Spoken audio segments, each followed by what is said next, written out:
Ahora vamos a el informe presentado por Amnistía Internacional, que se suma a las voces de alerta por la violación a los derechos humanos en Venezuela.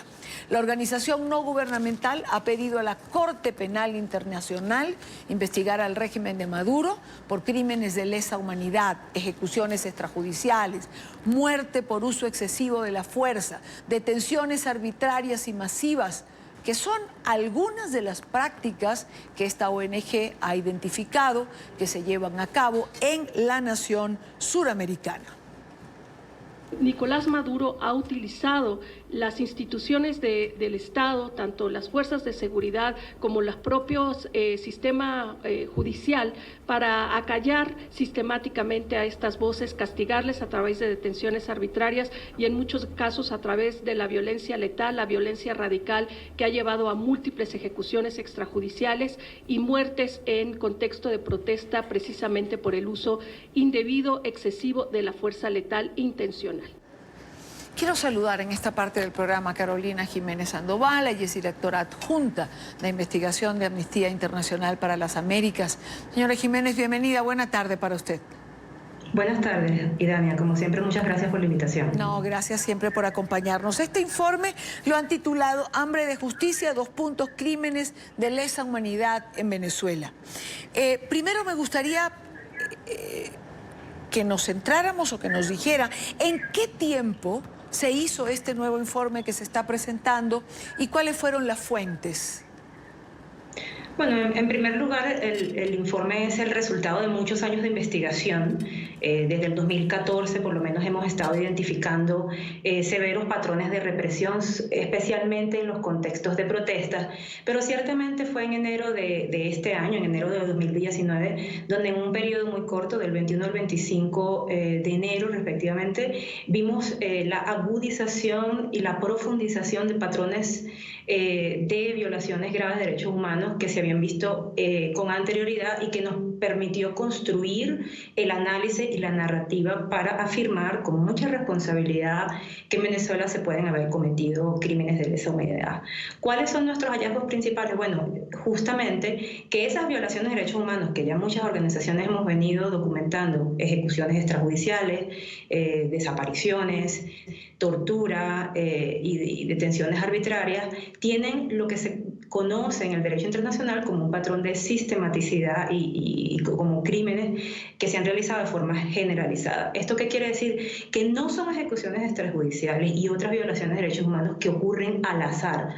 Todo lo contrario, son violaciones a derechos humanos que constituyen o que provienen de una acción organizada y coordinada desde las más altas autoridades, en este caso, o por lo menos bajo conocimiento de estas autoridades, y que además han sido encubiertas para que se garantice la impunidad. Cuando uno pone todos estos elementos juntos, ¿no? Cuando se puede demostrar que hay un ataque a la población civil, en este caso una población civil que el Estado ve como un enemigo político y por lo tanto intenta neutralizarle y en los peores de la casa, del peor de los casos eliminarlo, entonces ya puede hacer esta afirmación.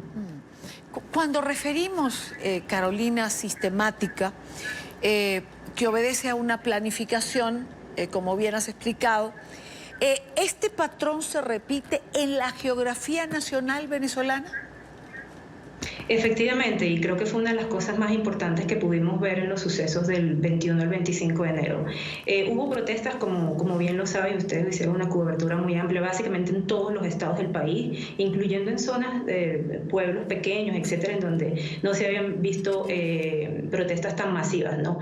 Estas protestas fueron violentamente reprimidas, pero no todas fueron reprimidas por el uso de la fuerza. Lo que más nos preocupa, y es justamente lo que vimos que podían constituir, ¿no? Podían insertarse en ese tema de la sistematicidad, es que las ejecuciones extrajudiciales que logramos documentar de una manera más detallada se dieron en diferentes lugares del país, pero además fueron selectivas. O sea, las fuerzas de seguridad, casi siempre las llamadas FAES, ¿no? De la Policía Nacional Bolivariana, eligieron a su target. Fueron las casas de los familiares de las personas a quienes eligieron ejecutar y realizaron posteriormente la ejecución extrajudicial extrajudicial y luego hicieron todo lo posible para borrar las evidencias. Entonces, ese tipo de violaciones de derechos humanos que corresponden a ejecuciones extrajudiciales selectivas en diferentes partes del país, casi todas contra jóvenes de zonas populares y de zonas de recursos escasos en diferentes lugares,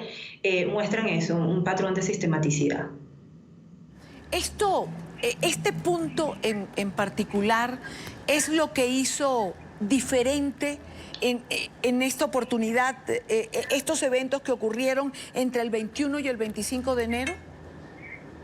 Estos eventos mostraron evidentemente una profundización.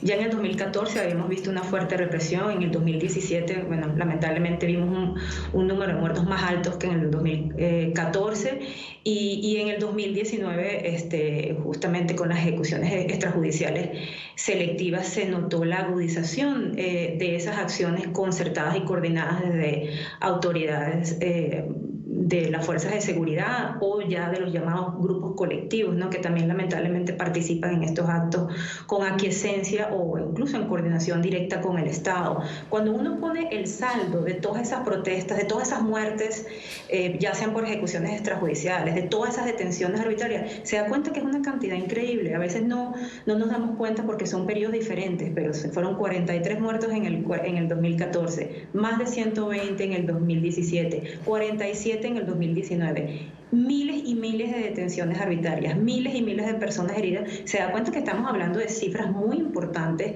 de víctimas, lo que muestra justamente ese patrón de un ataque generalizado en diferentes partes del país, con acciones, insisto, que no son acciones al azar, sino que son acciones coordinadas y planificadas desde las más altas autoridades.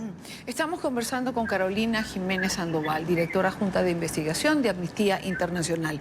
Carolina, ¿cuántos casos de ejecuciones extrajudiciales lograron documentar? Nosotros, de las 47 personas fallecidas en este contexto del 21 al 25 de enero, calculamos que al menos 39 murieron a manos de las fuerzas de seguridad o de personas civiles actuando en coordinación con las fuerzas de seguridad. Nosotros en detalle documentamos 6 casos que nos parecieron paradigmáticos y emblemáticos. No es que hayan sido los únicos, lo que queremos demostrar con estos casos es que es el modus operandi que se repitió en muchísimos lugares. Y te digo una cosa, Dania, tenemos muchos años trabajando en Venezuela y tenemos muchos años trabajando sobre estos temas, pero realmente los casos que vimos en enero fueron particularmente dolorosos. El caso de Johnny Godoy, por ejemplo, en La Vega, un joven de 20 y tantos años que básicamente fue ejecutado por un video que apareció de él en las redes sociales con la bandera de Venezuela, agitando consignas contra Maduro.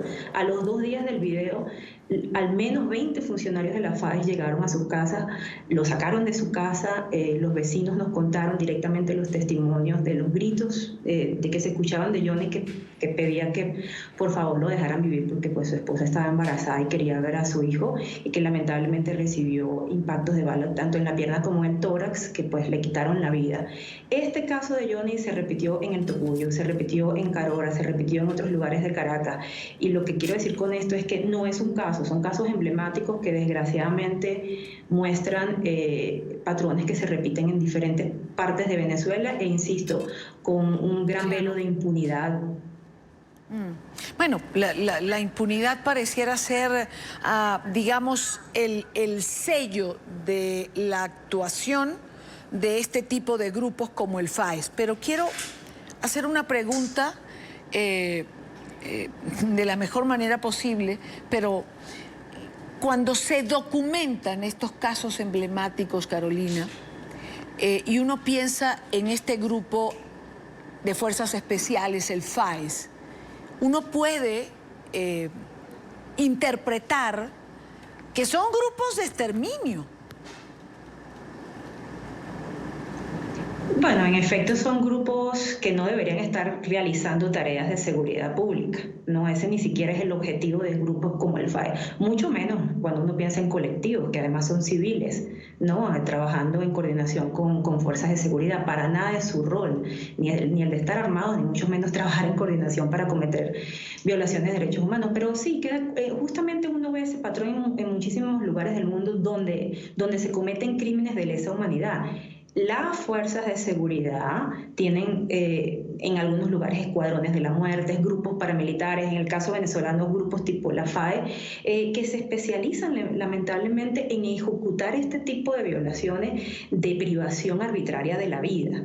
Y si bien cumplen una función, deberían de cumplir una función diferente a la que realizan, se especializan en este tipo de ejecuciones. Entonces queda muy claro que terminan siendo órganos especializados para cometer este tipo de crímenes y que dada la magnitud, dada el carácter sistemático, dejan de ser crímenes que solo le competen a Venezuela, pasan a ser crímenes sobre los cuales la comunidad internacional tiene una responsabilidad. De allí la importancia del informe que nosotros hemos publicado. En el momento que decimos que podrían haberse cometido crímenes de lesa humanidad, inmediatamente decimos que es hora de que la comunidad internacional active inmediatamente mecanismos de justicia internacionales, porque ya en Venezuela el acceso a la justicia se ha vuelto imposible. Claro, es que me llamó la atención lo que pude leer del informe, que además recomendaría leer a todas las personas que nos están viendo en este momento. Es un informe muy duro.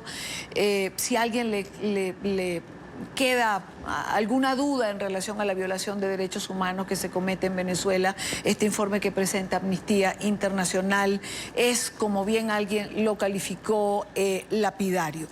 Cuando señalas, Carolina, que ustedes piden a la comunidad internacional activar mecanismos ante lo que está ocurriendo, uno pregunta, ¿qué tipo de mecanismos se tendrían que activar para evitar este tipo de violación a los derechos humanos, como estos casos emblemáticos donde los jóvenes son sacados de su residencia y simplemente se ejecutan?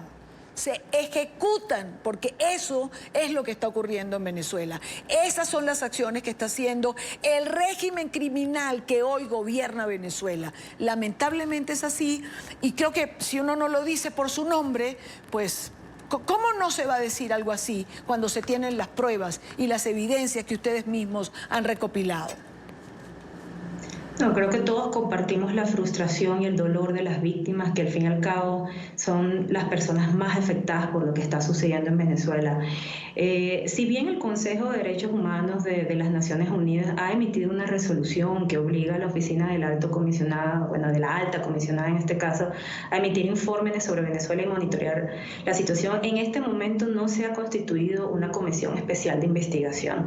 Nosotros estamos instando con este informe a que se constituya una comisión imparcial internacional de investigación bajo el mandato de la Oficina de la Alta Comisionada para que se puedan investigar a fondo estos crímenes que podrían constituir crímenes de lesa humanidad. Y por supuesto, como tú bien sabes, la Corte Penal Internacional activó desde febrero del año pasado un examen preliminar justamente por los sucesos del 2017, y nosotros estamos instando a la Fiscalía de la Corte Penal Internacional a que incluya en su examen un análisis sobre los hechos ocurridos del 21 al 25 de enero.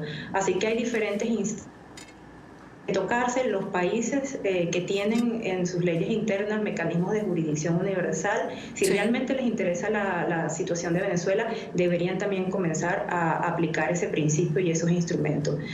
Sabemos que es difícil, sabemos que no son los tiempos de la justicia, a veces no son los tiempos que nosotros quisiéramos ver, pero sí creemos que si se activan varios mecanismos podemos por lo menos apresurar un poco esa tan anhelada justicia que con tanto dolor claman las víctimas de violaciones de derechos humanos hoy en Venezuela. Los tiempos de la justicia no son necesariamente los tiempos de la urgencia de la gente. ¿Qué mecanismos se pueden activar o se tendrían que activar para apresurar un poco esos pasos, por ejemplo, en la Corte Penal, que a veces se hacen lentos? Bueno, la Corte Penal ha estado recibiendo información de diferentes organizaciones, pero hay que recordar que al menos 6 estados le pidieron directamente a la Corte Penal Internacional que siguiera trabajando en el examen preliminar. Así que creo que la Corte ya ha estado recibiendo material y evidencia para su análisis. Creo que en las Naciones Unidas tiene que haber mayor discusión sobre Venezuela y tenemos que pasar de las resoluciones del Consejo de Derechos Humanos a la conformación de una comisión de investigación. Esto nos parece urgente porque las comisiones se constituyen en un gran espacio para poder promover el derecho a la verdad, que tan importante es para las víctimas. Y luego creo que en muchos países, y hay muchos ejemplos, donde se han activado casos de jurisdicción internacional. Cuando los estados deciden cooperar con la justicia, se logran cosas impensables, y lo hemos visto en el caso de Fujimori, lo vimos incluso en los casos de la Argentina. Hay que activar el mecanismo de jurisdicción universal. Son muchos los países que pueden en sus propias cortes y jurisdicciones comenzar a investigar a los posibles funcionarios venezolanos que tienen responsabilidad penal en estos crímenes. Entonces, creo que hay que instar a ese tipo de cooperación. Sabemos que hay procesos políticos andando, sabemos que la discusión política sobre Venezuela es compleja, pero no hay que olvidar que estos mecanismos existen y que pueden ser activados. Carolina Jiménez Sandoval, directora adjunta de investigación de Amnistía Internacional. Carolina, muchísimas gracias por estar con nosotros la tarde de hoy. Gracias, Idania. Buenas tardes. Igualmente, buena tarde.